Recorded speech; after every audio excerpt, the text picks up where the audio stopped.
Hello दोस्तों, जय श्री राम। आप सबका मेरे यूट्यूब चैनल इग्निशन क्लासेस में स्वागत है।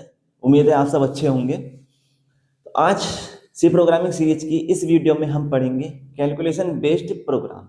मींस आज मैं समझाऊंगा आपको कि कैलकुलेशन बेस्ड प्रोग्राम होते क्या हैं और उसमें कौन कौन से प्रोग्राम्स हमारे आते हैं। इसके अलावा मैं आपको समझाऊंगा कि कैलकुलेशन बेस्ड प्रोग्राम में हम किस डाटा टाइप का यूज करें और क्यों।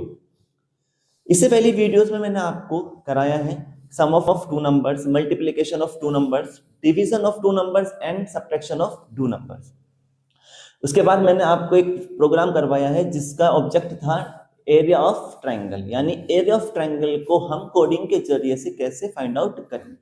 ठीक है, अगर आपने मेरी अभी वीडियोस नहीं देखी हैं तो उनका लिंक डिस्क्रिप्शन में है, आप जाके देख सकते हैं। ठीक है, चलिए तो स्टार्ट करते हैं नेक्स्ट वीडियो को। इसका ऑब्जेक्ट है हमारा क्या?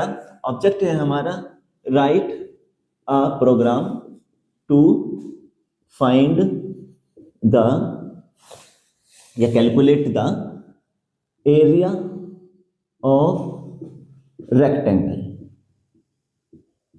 Area of rectangle in C. ठीक है, सी प्रोग्रामिंग सी लैंग्वेज कुछ भी आ सकता है, तो मैंने शॉर्ट में लिख दिया थोड़ा सा। तो हमारा ऑब्जेक्ट है write a program to find the area of rectangle in C. Program लिखने से पहले मैं छोटी सी चीज बताता हूं। क्या? जैसे मैंने आपको अभी इंट्रोडक्शन में बताया है कि हम कर रहे हैं calculation based program. Calculation based program, calculation based program. तो हमारे लिए यही जानना जरूरी है कि कैलकुलेशन बेस्ड प्रोग्राम होते क्या है। तो बच्चों लिखा हुआ आगे, ठीक है, इस तरीके से कोई फॉर्मूला लिखा हुआ आया है, या फिर मान लेते हैं कि आपके पास कोई सीरीज आ गई इस तरीके से। ठीक है, मान लेते हैं कि सम की कोई सीरीज आ गई इस तरीके से, या फिर मान लेते हैं कि आपको बचपन से जो फॉर्मूला पढ़ते आ रहे हो इस तरीके से ये फॉर्मूला आ गया, या फिर जैसे आपने a प्लस बी का होल स्क्वायर पढ़ा है, या एनीथिंग। तो अगर आपके पास कोई लैंग्वेज ना आके आपके पास कोई फॉर्मूला आता है और वे बोलते हैं कि write a program for this term, for this formula, for this calculation, तो जो ये प्रोग्राम आप बनाओगे तो ये प्रोग्राम कौन से प्रोग्राम कहलाते हैं? Calculation based program. ठीक है, समझ में आया क्या बोलना चाह रहा हूं? कि वो प्रोग्राम जिनमें हम क्या यूज करते हैं, कोई फॉर्मूला यूज करते हैं, कोई कैलकुलेशन यूज करते हैं, तो वो हमारे प्रोग्राम कैसे कहलाते हैं? कैलकुलेशन बेस्ड प्रोग्राम कहलाते हैं। बच्चों, जो मैं आपको ये समझा रहा हूं कैलकुलेशन बेस्ड प्रोग्राम, ये आपको कोई थ्योरेटिकल पार्ट नहीं है, कोई आपका सब्जेक्ट का पार्ट नहीं है। मींस आपको कोई इसकी डेफिनेशन याद नहीं करनी है, डेफिनेशन कोई है भी नहीं, है ना, मतलब बुक में नहीं है। तो मेरा पर्पस क्या है? मेरा पर्पस आपको यह है कि सिर्फ आपको मैं थ्योरेटिकल नॉलेज नहीं देना चाहता, मैं आपको सिर्फ सब्जेक्ट की नॉलेज नहीं देना चाहता। मेरा पर्पस ये है कि आप सब्जेक्ट से हटके कुछ सीखें, ताकि अगर आपको कोई भी प्रोग्राम दिया जाए तो आप उसको इजीली ब्रेक कर दो। समझ रहे हैं? तो मेरा पर्पस ये है कि जो आप मार्केट में जाके कोचिंग पे जाकर जो सीखेंगे पैसे देके, वो चीज मैं आपको यहां सिखा रहा हूं शॉर्ट ट्रिक्स में। ये क्या कहलाती हैं? शॉर्ट ट्रिक्स कहलाती हैं। ठीक है, तो कोडिंग, एक्चुअल कोडिंग क्या होती है? आपने सुना होगा, अच्छा प्रोग्रामर कौन होता है? वही होता है जो बहुत सारे कंटेंट को क्या कर दे, कम कर दे। मतलब कि अच्छा प्रोग्रामर होने के क्या गुण है, क्या क्वालिटी होती है अच्छे प्रोग्रामर की? मान लेते हैं कि किसी ने क्या करा है, एक पेपर का प्रोग्राम लिखा है, तो आप क्या कर दो, अगर आपको कोडिंग अच्छी तरीके से आती है, आप क्या कर सकते हो, लाइनों को कम कर सकते हो। आपने क्या करा, इस एक पेपर के प्रोग्राम को आपने एक पैराग्राफ में कन्वर्ट कर दिया, then you are a good programmer. क्यों? क्योंकि आपने कोडिंग सीख रखी है। अब वो कैसे होगी? वो होती हैं चीजें करने से, मतलब कि ये बेसिक जानकारी लेने से, कि अगर मैं एल बी इंटू एच ना लिखूं, इसकी जगह पे क्या लिख सकता हूं ऐसा, ताकि मेरी लाइनें कम हो जाए। समझ रहे हो? तो हमें बेसिक सीखना है, ना कि हमें सब्जेक्ट को सिर्फ पास होने के लिए पढ़ना है। क्लियर है?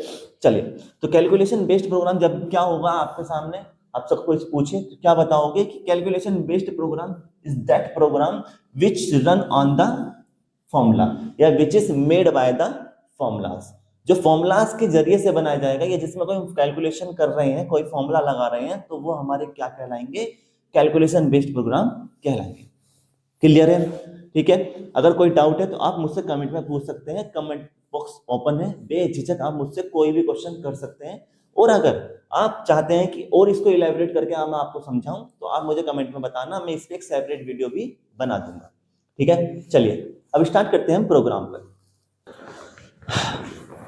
चलिए, तो हमारा ऑब्जेक्ट क्या है, एरिया ऑफ रेक्टेंगल।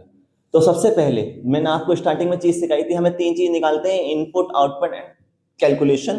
तो पहले आप देखो कि हमें इसमें इनपुट क्या करना है, आउटपुट क्या करना है और क्या कैलकुलेशन करना है। तो बच्चों एरिया ऑफ रेक्टेंगल क्या होता है, एरिया ऑफ रेक्टेंगल क्या होता है, एरिया ऑफ रेक्टेंगल कितना होता है, area of rectangle short term लिख रहा हूं, इसका सिंबल होता है ना, तो एरिया ऑफ रेक्टेंगल कितना होता है, लेंथ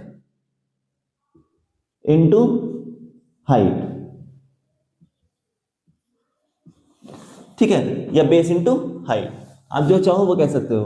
कुछ बच्चे ने कहा कि सर बेस होता है, बेस इनटू हाइट होता है ना, कुछ भी लिख सकते हो। तो लेंथ इनटू हाइट, कैसे, इसका सिंबल कैसे होता है, इसका सिंबल होता है ये, इसको हम क्या बोलते हैं, लेंथ बोलते हैं, और इसको हम क्या बोलते हैं, हाइट, लेंथ और हाइट। तो हमें पता चल गया क्या कि हमारे एरिया ऑफ रेक्टेंगल का फॉर्मूला क्या होता है, लेंथ इनटू हाइट। तो हमें पता चल गया कि मुझे क्या क्या इनपुट करना पड़ेगा, मुझे एक तो बच्चों लेंथ देनी पड़ेगी इसकी, ठीक है, और दूसरा क्या देना पड़ेगा, हाइट। यानी मुझे सिस्टम को क्या बताना पड़ेगी, एक लेंथ और एक हाइट, क्योंकि सिस्टम को क्या पता कि आप रेक्टेंगल का एरिया निकालना चाहते हो, तो उसे क्या पता कि रेक्टेंगल में क्या क्या होता है, एक तो उसे फॉर्मूला देना पड़ेगा, दूसरा उसे भी ये भी नहीं पता है कि आप क्या लेंथ, उससे जो रेक्टेंगल आप एंटर करा रहे हो उसकी कितनी लेंथ है और किसकी हाइट है, कितनी हाइट है। तो कंप्यूटर अननोन है, तो हमें क्या करना पड़ता है, इनपुट में क्या देंगे कि ये लेंथ है, ये हाइट है, ये फॉर्मूला है, अब हमें कैलकुलेट करके बताओ कि इसका आंसर कितना है, यही हमारा पर्पस होता है। तो इनपुट कितनी हो गई, L इंटू एच। कैलकुलेशन में जो हम करते हैं, तो सेकंड पार्ट कैलकुलेशन में क्या लगाएंगे, ये फॉर्मूला, क्या कि एरिया ऑफ रेक्टेंगल क्या होता है, लेंथ इनटू हाइट। अब हमने सिस्टम को इनपुट दे दिया, कैलकुलेशन के लिए फॉर्मूला दे दिया, तो कैलकुलेशन होगी, लेंथ और हाइट की मल्टीप्लिकेशन होगी, मल्टीप्लिकेशन कहां से हो जाएगी, एरिया में। तो आउटपुट में क्या कराऊंगा, एरिया को प्रिंट करा दूंगा, समझ गए। तो ये हमारा क्या है, कॉन्सेप्ट है कि हम क्या करने वाले हैं। अगर हमने ये पता कर लिया क्या करने वाले हैं, तो आराम से कोई भी चीज हो जाती है। ठीक है, चलिए अब स्टार्ट करते हैं। तो मैं प्रोग्राम यहाँ पे लिख रहा हूं, प्रोग्राम के सबसे पहले क्या लिखते हैं, has include studio dot H. ठीक है, चलिए अब एक चीज और समझाता हूं, क्या कि मैंने जो आपको स्टार्टिंग का प्रोग्राम समझाए थे, वो प्रोग्राम मैंने कराए थे कौन से, जब हम टर्बो पे बनाते हैं, टर्बो सॉफ्टवेयर बनाते हैं। लेकिन अब मैं जो प्रोग्राम बना रहा हूं, वो प्रोग्राम ऐसे प्रोग्राम है जो आप किसी भी सॉफ्टवेयर पर रन करा सकते हो, चाहे आप टर्बो सॉफ्टवेयर पर काम कर रहे हो, चाहे किसी ऑनलाइन कंपाइलर पर काम कर रहे हो, या फिर आप देव प्लस प्लस पे काम कर रहे हो। यानी कि बहुत सारे सॉफ्टवेयर हैं हमारे कंपाइल करने के, तो किसी भी सॉफ्टवेयर पर काम कर रहे हो उस पर ऑटोमेटिक रन हो जाएगा। ठीक है, तो इसीलिए जब हम टर्बो के अलावा किसी और पर बनाते हैं, तो हमें conio डॉट एच की यूज करने की जरूरत नहीं पड़ती है। तो मैं क्या यूज कर रहा हूं, सिर्फ स्टूडियो डॉट एच मेन। ठीक है, मैंने प्रोग्राम बना रहा हूं इंट मेन से, पहले हमने प्रोग्राम बनाया था वॉइड मेन से। मैं आज दोनों प्रोग्राम बनवाऊंगा आपको। तो पहला हो गया इंट मेन, इंट मेन के बाद ये हो गया कर्ली ब्रैकेट ऑफ स्टार्ट। अब देखो, अब आती है मेन चीज समझने की, मैं क्या निकाल रहा हूं, एरिया ऑफ रेक्टेंगल, जो कि क्या होता है, length into base, sorry length into height कर लेते हैं। ठीक है, हाइट नहीं कह सकते, L into B, length into breadth कर लेते हैं। ठीक है, हाइट से ऊंचाई बोलते हैं, लेकिन आप हिंदी में देखो तो जनरली क्या बोलते हो, length into height, length into breadth, लंबाई गुणा चौड़ाई। तो इसलिए मैंने यहाँ क्या लिख दिया, ब्रेड्थ लिख दिया है, कोई ऐसी इशू नहीं है, हाइट भी कर सकते हो, बात तो एक ही है ना। अब देखो मैं क्या समझाने वाला हूं, हम जो प्रोग्राम बना रहे हैं, अब मैं प्रोग्राम बना रहा हूं किससे, फ्लोट से। जो मैं प्रोग्राम बना रहा हूं वो बना रहा हूं फ्लोट से, कारण क्या है वो समझना है। तो बच्चों आप कोई भी प्रोग्राम बना रहे हो, आप इंट से ही बना सकते हो, उसी प्रोग्राम को फ्लोट से बना सकते हो, कोई ऐसा इशू नहीं है। फ्लोट से बनाया है तो उसी प्रोग्राम को आप इंट से बना सकते हो। मैं फ्लोट से क्यों बना रहा हूं, याद रखना, अगर आपको कोई ऐसा प्रोग्राम बनाने के लिए दिया गया है जिसमें आप क्या कर रहे हो, आप जो नंबर एंटर करा रहे हो, जो चीज एंटर करा रहे हो वो क्या है, डायमेंशंस है। क्या है, डायमेंशंस है। मींस क्या बोल रहा हूं कि अगर आप ऐसा कोई प्रोग्राम बना रहे हो जिसमें डायमेंशंस का यूज हो रहा है तो आप हमेशा क्या करोगे, फ्लोट से बनाओगे। क्यों, कारण क्या है उसका? बच्चों मैंने लिखा है एरिया ऑफ रेक्टेंगल। रेक्टेंगल क्या होता है, इस तरीके से होता है। तो यहाँ पे क्या होती है, ये लेंथ, और ये क्या होती है, विड्थ। हो सकता है कि इसकी जो लेंथ है वो कितनी हो, 2 मीटर हो, मान लेते हैं, या ठीक है 2 मीटर ना लेना चाहते हो तो 2 सेंटीमीटर मान लेते हैं। कितनी है, 2 सेंटीमीटर। और मान लेते हैं इसकी जो विड्थ है वो कितनी है, 3 सेंटीमीटर है ना। तो जब मैं इन दोनों की मल्टीप्लाई करूंगा, क्यों, फॉर्मूला क्या है, मल्टीप्लाई का, तो 2 इंटू 3 कितना आ जाएगा, 6 सेंटीमीटर स्क्वायर आ गया। ये तो सही है कि मैं यहाँ पे इंट यूज कर लूंगा, और मेरा इंट क्या होता है, कंप्लीट नंबर, यानी मुझे पास कंप्लीट नंबर आ गया है, मेरा आंसर आ जाएगा। वेल गुड, कोई दिक्कत नहीं है। लेकिन जरूरी है क्या कि जो ये डायमेंशन है ये कंप्लीट नंबर ही हो, ऐसा कोई जरूरी नहीं है ना। हो सकता है कि लेंथ तो 2 मीटर हो लेकिन इसकी जो डिस्टेंस, ये विड्थ है, ये 3.5 सेंटीमीटर हो, 3.8 सेंटीमीटर हो, इस तरीके भी तो हो सकता है। तो हमेशा डायमेंशन जरूरी कोई पूरी हो, डायमेंशन पॉइंट्स में भी हो सकती है, फ्रैक्शंस में भी हो सकती है। फॉर एग्जांपल समझते हैं, आप मार्केट जाते हो सामान लेने, तो मार्केट में मान लो आपको कोई आधा किलो यानी कि 500 ग्राम कुछ सामान खरीदना है, कोई दाल खरीदनी है, चीनी खरीदनी है, कुछ भी खरीदना है, तो जरूरी कोई है कि वो 500 ग्राम ही देता है। आपको 500 ग्राम से ऊपर भी मिलता है, 0.5 ग्राम फालतू मिल सकता है, 10 ग्राम फालतू मिल सकता है, होता है या नहीं। कुछ भी चीज, आप मकान बना रहे हैं, आपने कोई कंस्ट्रक्शन का काम किया है, तो कंस्ट्रक्शन के काम में जरूरी कोई है, जितना आपने कहा है कि मुझे 10 मीटर की एक, मान लेते हैं 10 मीटर का आपको क्या करना है, दीवार बनानी है, ठीक है, 10 फीट की बनानी है, 15 फीट की बनानी है, कि हमें लिंटर 15 फीट पे डालना है, ठीक है। क्या ऐसा हुआ है पॉसिबिलिटी कि बिल्कुल बिल्कुल एग्जैक्ट 15 पे हो? नहीं हो सकता, ऊपर नीचे वेरिएशन होता है डायमेंशंस में। तो कहने का मतलब कि जब भी कोई ऐसा प्रोग्राम आएगा आपके पास जिसमें डायमेंशंस यूज हो रही हो, तो आप हमेशा क्या करोगे, फ्लोट वैल्यू बनाओगे। क्यों, मान लेते हैं कि जैसे ये 3.8 है, 3.5 और ये कितना है 2, तो इन दोनों की जब मल्टीप्लाई करूंगा कितना आएगा, 2 5 10 के 0 1 2 3 7 7.0 आई, इत्तेफाक हो गया। आगे कर लेते हैं थोड़ा सा, 3.6 कर लेते हैं, 3.6 तो कितना होता है, 36 टू जा 72, यानी 72 सेंटीमीटर स्क्वायर। अब आप ये समझो कि अगर आपने इंट यूज किया, तो इंट यूज किया है तो क्या होगा, इंटीजर मैंने बताया था क्या होता है, कंप्लीट नंबर देता है। कंप्लीट नंबर देता है तो यानी क्या प्रिंट कराएगा, सिर्फ और सिर्फ 7 प्रिंट कराएगा।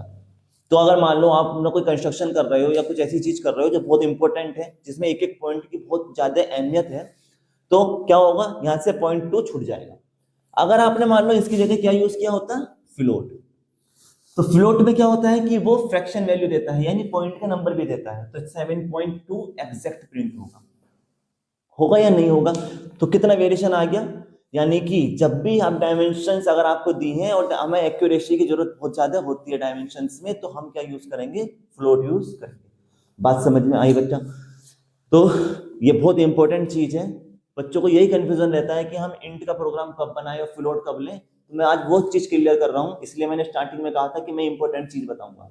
तो इंपॉर्टेंट चीज यही है कि आपको क्या करना है, जब भी डायमेंशंस का कोई प्रोग्राम आए, कोई सा भी प्रोग्राम आ जाए, आपको क्या करना है, फ्लोट से बनाना है। जैसे area of rectangle, area of triangle, कुछ भी जहां मीटर, सेंटीमीटर, किलोग्राम, ग्राम, कुछ इस तरीके की यूनिट्स यूज हो रही हैं, तो वहां हम फ्लोट यूज करेंगे ही करेंगे।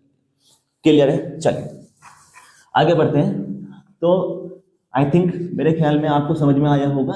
अगर कोई डाउट है तो आप मुझसे कमेंट में पूछ सकते हैं। तो हम प्रोग्राम स्टार्ट कर रहे हैं, हमें क्या क्या एंटर कराना है, 2 यूनिट स्टार्ट करना एंटर करानी है, तो एक तो लेंथ और एक विड्थ।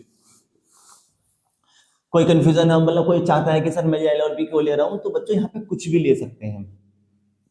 आप चाहो तो लेंथ भी लिख दो, हाइट लिख दो, एनीथिंग, कुछ भी लिख दो। लेकिन मैं क्या करता हूँ कि मैं नहीं चाहता कि मुझे ज्यादा कुछ लिखना पड़े, क्योंकि मैंने अभी बताया था प्रोग्रामर कौन है, वही है जो लाइन को छोटा कर दे, जो प्रोग्राम को छोटा बना दे। तो एल और बी ले लिया मैंने, और क्या निकाल रहा हूँ, मैं निकाल रहा हूँ एरिया। तो मैंने यहाँ क्या लिया, एक एरिया ले लिया। मैं एरिया और रेक्टेंगल भी नहीं लिख रहा हूँ, क्यों, क्योंकि मैं नीचे नीचे प्रिंट में फिर उसको क्या कर दूंगा, मेंशन कर दूंगा। ठीक है, चलिए तो हम एक मैसेज प्लेस कर रहे हैं। मैसेज क्या है, प्रिंट एफ क्या लिख दिया मैंने लिखा enter the length and height. ठीक है, लेंथ एंड हाइट। मैंने बताया था कि इन्वर्टेड कोमा के अंदर हम जो कुछ भी लिखते हैं वो क्या हो जाता है, हमारा प्रिंट हो जाता है। तो इन्वर्टेड कोमा में क्या लिखा है, enter the length and height, तो क्या होगा, एज इट इज क्या हो जाएगा, ये प्रिंट हो जाएगा। इनपुट कराने के लिए यूज करते हैं हम स्कैन एफ। कितने नंबर डिजिट हमें एंटर कराने हैं, 2। तो कितनी बार हम परसेंट लेंगे, 2 बार। कौन सा डाटा टाइप लिया है, फ्लोट, तो इसलिए परसेंट क्या आएगा, एफ। हम ये फ्लोट को किससे रिप्रेजेंट करते हैं, परसेंट एफ से। कितनी बार लेंगे, क्यों, 2। क्यों, क्योंकि 2 बार हमें क्या करना है, नंबर एंटर कराने हैं, लेंथ और हाइट। ठीक है, तो सॉरी, लेंथ और हाइट नहीं कहेंगे, लेंथ एंड ब्रेथ कहेंगे। क्या लिया है मैंने, बी लिया है। तो percent F inverted comma and percent. Read कराने के लिए क्या करते हैं हम, एंड परसेंट का यूज करते हैं। क्या आएगा, L and percent B semicolon. ठीक है, तो यहां से क्या हो जाएंगे, 2 नंबर हमारे एंटर हो जाएंगे। अब आते हैं फॉर्मूला पर। फॉर्मूला क्या लगाएंगे, क्या होता है, एरिया इज इक्वल टू कितना होता है, लेंथ इनटू ब्रेथ। किसका, रेक्टेंगल का। ये सिंबल नहीं होता है, कैसा होता है, इस तरीके से सिंबल होता है। सिंबल इसका जरूर ध्यान रखें। एरिया यानी कि area of rectangle is equal to होता है लेंथ इनटू ब्रेथ। अब हमारा कैलकुलेशन हो गया, आंसर किस में आएगा, एरिया में। तो मुझे क्या चाहिए था, एरिया ही तो चाहिए था। एरिया किस में आया है, इसमें। तो क्या पे करा देंगे, हम प्रिंट कराएंगे किसको, एरिया को। तो परसेंट अब ध्यान से देखेंगे, क्या लिया था, फ्लोट। तो फ्लोट के लिए क्या प्रिंट कराते हैं, percent F, inverted comma close comma, और किसको प्रिंट कराना है, एरिया को, एरिया। ठीक है, ब्रैकेट सेमीकोलन क्लोज। मैंने प्रोग्राम बनाया है इंट से। बच्चों जब भी हम प्रोग्राम इंट से बनाते हैं तो इंट में क्या होता है कि लास्ट में जब प्रोग्राम एंड होता है तो हमें क्या करना पड़ता है, रिटर्न करना पड़ता है, रिटर्न 0 और inverted comma sorry curly bracket close. याद रखना, अगर आप प्रोग्राम किससे बना रहे हो, वॉइड से बनाया है। अगर आपने प्रोग्राम वॉइड से बनाया है, वॉइड मेन, तो क्या होता है, आपको लास्ट में रिटर्न की जगह क्या लिखना पड़ेगा, यहां पर गेट सी एच। और अगर आपने गेट सी एच यूज किया है तो आपको एक हेडर फाइल और यूज करनी पड़ेगी यहाँ पे, कौन सी, conio .h। ठीक है, समझ में आ गया। यानी कि अगर आप यहाँ पे इंट की जगह void से प्रोग्राम बना रहे हो तो void में अगर आप void यूज कर रहे हो तो रिटर्न की जगह क्या यूज करोगे, गेट सी एच। और अगर आपने प्रोग्राम में गेट सी एच लिख दिया तो गेट सी एच को चलाने के लिए, रन कराने के लिए क्या जरूरत पड़ेगी, conio.h की। क्यों, क्योंकि गेट सी एच की जो लाइब्रेरी होती है जहाँ पे फंक्शन लिखा होता है कि क्या काम करना है, वो कहाँ होता है, इसका डिक्लेरेशन conio.h में होता है। यानी गेट सी एच के जो फंक्शन का जो डिक्लेरेशन है वो कहाँ पर सेव है, conio.h में। तो इसको चलाने के लिए, इसको रन कराने के लिए किसकी जरूरत पड़ेगी, conio.h की। ठीक है, बात समझ में आ गई। चलिए प्रोग्राम रन कराते हैं जल्दी से। सबसे पहले प्रोग्राम स्टार्ट होगा। प्रोग्राम कैसे स्टार्ट होता है, ऊपर से नीचे की तरफ और लेफ्ट से राइट की तरफ। तो क्या होगा, ऊपर से स्टार्ट हुआ, इंट मेन, अंदर आया फ्लोट।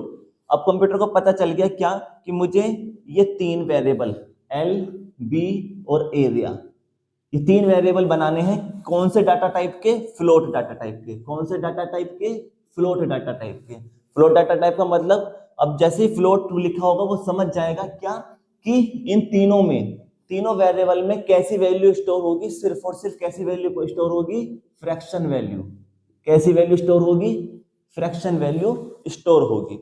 अंदर जाएगा, अब इस यहाँ पे क्या है, मैसेज पड़ेगा प्रिंट एफ। प्रिंट एफ वो समझ जाएगा कि उसे प्रिंट करना है, क्या प्रिंट करना है, enter the length into breadth.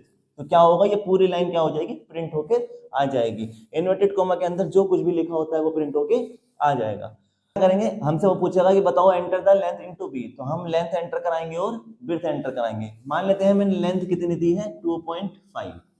मान लेते हैं कि मैंने ब्रेथ कितनी दी है, 2.5। मान लेते हैं, मानने में क्या जा रहा है। ठीक है, पहुंच गए, नंबर स्टोर हो गए। कैसे स्टोर हुए, फ्लोट वैल्यू।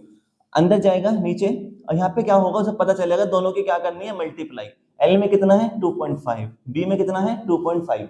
जब 25 के 25 से करेंगे तो कितना आएगा, कैलकुलेशन कर लेते हैं चलो आपके लिए। कितना आएगा, 10 हो जाएगा नीचे। 25 के 25 से करते हैं 625। ठीक है, और कितनी बार नीचे 0 है, 2 बार।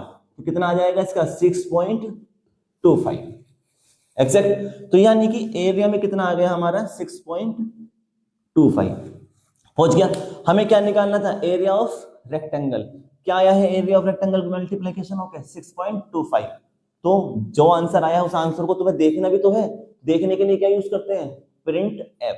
तो यहाँ क्या आ जाएगा प्रिंट एफ। मैं यहाँ इस लाइन में पहुंचेगा और वो क्या करेगा, वो समझ जाएगा क्या कि उसे प्रिंट करना है किसको, एरिया को। कौन सी वैल्यू, फ्लोट वैल्यू।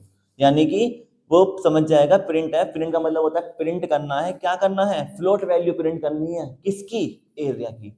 एरिया में क्या स्टोर है इस टाइम, एरिया में स्टोर है 6.25। तो इसलिए प्रिंट होके क्या आ जाएगा आपके पास 6.25।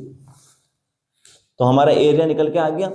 रिटर्न का जीरो का मतलब क्या होता है कि वापस कहां भेज देगा, इंट मेन पे, और फंक्शन आउट हो जाएगा। यानी कि इसको क्या होता है, फीडबैक की जरूरत होती है। इससे पहले मैंने प्रोग्राम में आपको समझाया है कि इंट मेन का काम क्या होता है, कैसे यूज करते हैं। ठीक है, बात समझ में आ गई, कोई दिक्कत परेशानी। चलिए अब थोड़ा सा चेंज करते हैं कि भाई ये तो सिंपल सही नंबर लिखा हुआ आ जाएगा, अच्छा नहीं लग रहा थोड़ा सा, है ना, अट्रैक्टिव बनाते हैं। तो अट्रैक्टिव बनाने के लिए क्या करेंगे, अट्रैक्टिव कैसे बन सकता है प्रोग्राम, लैंग्वेज लिखकर थोड़ा सा अच्छा बनाते हैं। कैसे, चलिए एक चीज और समझा देता हूं, थोड़ा सा रह गया क्या, कि ये हुआ 6.25। देखो बच्चों मैंने यहाँ यूज किया था परसेंट एफ, परसेंट एफ। अब क्या होता है, अब थोड़ा सा इस चीज को आगे समझते हैं क्या, कि जो प्रोग्राम, जो रेक्टेंगल है उसकी मल्टीप्लिकेशन करके हमारा आंसर आ रहा है, जो भी आया है, कितना आ रहा है, इसकी मल्टीप्लाई करके क्या आ रहा है हमारे पास, एरिया आ रहा है। अब क्या होगा कि आपने जो यहाँ पे लेंथ और विड्थ एंटर करा रहे हो सकता है आपने लेंथ कितनी एंटर करा दी 50, विड्थ कितनी करा दी 50। हो सकता है कि वो उसका आंसर सही दे दे, कितना आ जाएगा 5 5 25 आ जाएगा, कोई दिक्कत नहीं, आ सकता है। हो सकता है कि वो 70 पे भी आंसर क्या दे दे, सही दे दे। लेकिन आपने मान लो कितना एंटर करा दिया, 100, 200, 500, कुछ इस तरीके से नंबर एंटर करा, तो क्या वो नंबर, क्या आंसर वो सही देगा, क्या आंसर अभी वो बिल्कुल सही, बिल्कुल सेम देगा, नहीं। क्यों, क्यों, क्योंकि फ्लोट, याद हो मैंने डाटा टाइप समझाए थे आपको प्रीवियस वीडियो में, अगर आपने नहीं देखे हैं तो वहां पे जाके समझना। फ्लोट क्या होता है, फ्लोट की एक रेंज होती है, रेंज होती है। रेंज का मतलब कि वो मिनिमम नंबर कितने स्टोर कर रहा है, मिनिमम नंबर कितने स्टोर कर सकता है, और वो मैक्सिमम नंबर कितने स्टोर कर सकता है, समझ रहे हो। यानी कोई भी डाटा टाइप मिनिमम नंबर कितने स्टोर कर रहा है और मैक्सिमम कितना स्टोर कर सकता है, उसकी वो रेंज कहलाती है। तो फ्लोट की भी तो कुछ रेंज होगी ना, ऐसा कोई है कि वो कितने ही नंबर उसके अंदर एंटर करा लो, कितने नंबर उसमें स्टोर करा लो, ऐसा कोई हो सकता है ना। तो क्या होगा, लेंथ और जो विड्थ आप इसमें एंटर करा रहे हो वो एक लिमिट तक एंटर हो सकते हैं। मान लेते हैं कि लेंथ 70 कराई, विड्थ 70 कराई, आंसर सही आ गया। 100 पे भी 16 मान लेते हैं, आंसर सही आ गया। लेकिन उससे ऊपर पे आंसर आना क्या हो जाएगा, गड़बड़ हो जाएगी। मान लिया जैसे मैंने 105 दिया, तो क्या होगा, ये गार्बेज वैल्यू देना स्टार्ट करेगा। गार्बेज वैल्यू क्या होती है, जो अपने मर्जी से कुछ भी प्लेस करना स्टार्ट कर देगा। क्यों, क्योंकि वो उसके रेंज से बाहर चीजें हैं। अब आप एग्जांपल समझ सकते हो कि अगर मान लो आपके कंधों पे मैं कुछ वजन रख दूं, है नहीं, वेट रख देता हूं, तो क्या होगा, आप उतना ही वेट तो झेल सकते हो जितना आपका खुद का बॉडी का वेट है। मान लो मैं और ज्यादा वेट बढ़ाता चला जाऊं तो क्या होता है, आप डिसबैलेंस होना स्टार्ट हो जाओगे। तो वही चीज क्या है यहाँ पर है। तो उस समस्या से बचने के लिए हम क्या करते हैं, फ्लोट की रेंज बढ़ा देते हैं। तो फ्लोट की रेंज कैसे बढ़ती है, पहला होता है फ्लोट। फ्लोट की अगर रेंज बढ़ानी है तो क्या यूज करते हैं, फिर हम डबल फ्लोट। ठीक है, डबल फ्लोट। डबल फ्लोट की भी अगर हमें रेंज बढ़ानी है तो क्या यूज करते हैं, लॉन्ग फ्लोट। फ्लोट का जो साइज होता है वो कितना होता है, 4 बाइट। तो फिर डबल फ्लोट का कितना होता है, 8 बाइट। और लॉन्ग फ्लोट का कितना होता है, 10 बाइट। तो रेंज बढ़ गई, नहीं बढ़ गई भाई, डबल तो डबल का मतलब डबल हो गई, और लॉन्ग फ्लोट में उससे भी थोड़ी सी ज्यादा हो गई। तो हम क्या करते हैं, हम प्रोग्राम जो बना के दे रहे हैं वो हम क्या करते हैं, कम से कम डबल फ्लोट पे बना के देंगे, समझ गए। तो आप जब यहाँ प्रोग्राम बनाओ प्रिंट एफ, तो आप प्रिंट एफ में क्या कर दो, एफ की जगह क्या लिख के आना, 2f। क्या लिख के आओगे, 2f। 2f लिखने से क्या होगा कि आपके जो आंसर है वो बिल्कुल सही आएगा, चाहे आप मान लो जो उसकी रेंज है उससे थोड़ा सा ऊपर वैल्यू पुट करते हो। किसकी रेंज है, फ्लोट की। बात समझ में आ गई।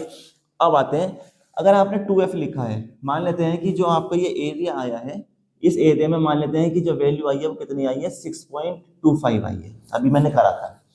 तो जब आपने प्रिंट कराया तो क्या होगा, वो समझ जाएगा कि उसे प्रिंट करना है किसको, एरिया की वैल्यू को प्रिंट करनी है, कौन सी, फ्लोट वैल्यू। तो बच्चों अगर आपने %2f डायरेक्ट लिखा है ऐसे ही जैसे मैंने लिखा है %2f, तो क्या होगा, वो प्रिंट करेगा 6.25 और इसके पॉइंट के आगे, ये जो पॉइंट है इस पॉइंट के आगे 6 डिजिट,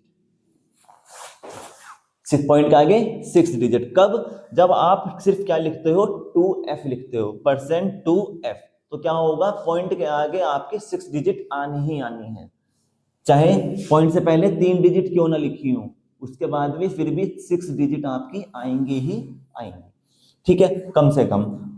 अगर इस समस्या से बचना चाहते हो तो आप क्या कर दो, आप क्या करो, परसेंट, और परसेंट के बाद क्या लगा दो, पॉइंट लगा दो। तो मैंने लिखा %.2f, क्या लिखा, %.2f। अगर मैं ऐसा यूज करता हूं तो क्या होगा कि जो पॉइंट के बाद जो है सिर्फ 2 डिजिट लिखी हुई आएंगी, बाकी की डिजिट हट जाएंगी, ठीक है, चाहे 3 डिजिट में क्यों ना हो, पॉइंट लगाएंगे, पॉइंट के बाद सिर्फ 2 डिजिट लिखी हुई आएंगी, बाकी सब हट जाएंगे। तो अब आपकी चॉइस है कि आप प्रोग्राम कैसे बनाना चाहते हो, ठीक है। एक चीज और कर देता हूं, अच्छा बनाने के लिए बात चल रही थी, तो हम क्या करते हैं कि मैं यहाँ पे ना, देखो मैंने ऊपर मेंशन नहीं करा, मैंने ऊपर सिर्फ यहाँ पे क्या मेंशन करा था, एरिया, एरिया। अब ये नहीं पता चला कि एरिया है किसका, तो हमने किसका आंसर निकाला है, तो क्या करते हैं, इन्वर्टेड कॉमा और यहां लिख देंगे area of rectangle, area of rectangle, ठीक है। ये यहाँ पे ए गलत लग गया, धोखे से रेक्टेंगल होता है, तो एरिया ऑफ रेक्टेंगल, तो area of rectangle is equal to, अब हम क्या लगाएंगे, परसेंट, फिर हमने क्या यूज करा था, 2f, इन्वर्टेड कॉमा बंद, फिर ब्रैकेट, और उसके बाद किसको प्रिंट कराना है, एरिया। इतने से लाइन लिखने से क्या होगा, थोड़ा सा प्रोग्राम अच्छा आएगा। अब आउटपुट क्या आएगी वो समझते हैं, ऊपर की चीज सब समझ गए। यहाँ क्या होगा, वो इस लाइन पे जाएगा, कैसे एंटर करता है, ऐसे, तो एंटर करेगा, और यहाँ पे इन्वर्टेड कोमा के अंदर जो कुछ लिखा है वो सारा प्रिंट होता है, ये मैं बता चुका हूँ। तो क्या आएगा, पहले लिखा हुआ एरिया, पहले क्या लिखा आएगा, एरिया, इन्वर्टेड कोमा के बाद पहले क्या लिखा है, एरिया, फिर क्या लिखा है, ऑफ, फिर क्या लिखा है, रेक्टेंगल, ठीक है, रेक्टेंगल, उसके बाद क्या लिखा है, इक्वल टू का साइन, इक्वल टू के तुरंत बाद क्या लिखा है, परसेंट, परसेंट जहां भी आ जाए आप समझ लो क्या होना है, नंबर प्रिंट होना है। तो परसेंट का मतलब होता है नंबर प्रिंट करना है, किसका नंबर प्रिंट करना है, एरिया का, ठीक है, एरिया का प्रिंट करना है। अब एरिया में कितना है, 6.25, तो परसेंट का मतलब होता है कि परसेंट की जगह क्या आएगा, नंबर, किसका, एरिया का, तो एरिया में कितना है, 6.25, तो इक्वल टू के बाद तुरंत परसेंट है, तो परसेंट की जगह क्या आ जाएगा, नंबर, ठीक है, जहां परसेंट लिखा होता है नंबर वहीं प्रिंट होता है, तो परसेंट यहाँ लिखा है इक्वल टू के तुरंत बाद, तो इसलिए इक्वल टू के तुरंत बाद क्या आ गया, नंबर, किसका, एरिया का, जो एरिया में स्टोर है, कितना है, 6.25। उसके बाद लिखा है 2f, अगर 2f मैंने डायरेक्ट लिख रखा है ऐसा ही, तो कितना आएंगे, 6 जीरो इसके आगे आएंगे, पॉइंट के बाद 6 डिजिट इसके आगे आएंगे। अगर मैंने यहाँ पे 2f नहीं लिखा है और मैंने पॉइंट लगाया पहले और फिर 2f लिखा है, तो क्या होगा, पॉइंट के बाद सिर्फ 2 डिजिट आएंगी, बाकी की सब हट जाएंगे, ठीक है। तो ये प्रोग्राम कौन सा प्रोग्राम था, जो आप किसी भी सॉफ्टवेयर बनाएंगे और ये इजीली रन हो जाएगा। अब मान लो कि कोई बच्चा चाहता है वॉइड पे बनाना चाहता है, वॉइड से, तो क्या ये करेगा, यहाँ पर यूज वॉइड मेन, एक चेंज तो ये आएगा। दूसरा, वॉइड अगर यहाँ पे यूज कर रहे हो तो क्या आएगा, यहाँ पे हम यूज करेंगे गेट सी एच। अगर यहाँ वर्ड यूज कर रहे हो तो यहाँ लास्ट में क्या यूज करना पड़ेगा, गेट सी एच। और अगर आपने गेट सी एच यहाँ यूज किया है तो गेट सी एच को चलाने के लिए आपको क्या यूज करना पड़ेगा, has include conio dot H, ठीक है। हेडर फाइल आप ऊपर नीचे लिख सकते हो, कोई ऐसा कोई नियम नहीं है कि स्टूडियो ऊपर आना है, ठीक है, याद रखना। तो क्यों conio.h क्यों यूज किया, क्योंकि जो गेट सी एच की जो लाइब्रेरी होती है, जो डिक्लेरेशन होता है, वो कहां सेव होता है, कोनियो में। तो अगर मैं कोनियो यूज नहीं करूंगा तो कंपाइलर को पता नहीं चलेगा कि गेट सी एच का काम क्या है, गेट सी एच को करना क्या है, इसलिए गेट सी एच यहाँ पे यूज करेंगे।